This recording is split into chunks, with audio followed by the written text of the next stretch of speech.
విజయవాడ మహానగరంలో యవన కాలంలో 19-20 సంవత్సరాల ఆ యవన కాలం వయసులో విజయవాడ మహానగరంలో నేను మారు మనసు లేకుండా, భయము భక్తి లేకుండా, భక్తిహీనుడిగా, దేవుడంటే ఎరగని వాడుగా, సినిమాల చుట్టూ తిరుగుతూ, రౌడీలతో సహవాసం చేస్తూ, కమ్యూనిస్ట్ పార్టీలో జెండాలు మోస్తూ, విప్లవ గీతాలు పాడుతూ, రాణిగారి తోట మా సొంత ప్రాంతం, కృష్ణానది వారధి పక్కన రాణిగారి తోట.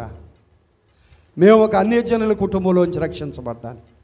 వడిరాజుల కుటుంబం మాది.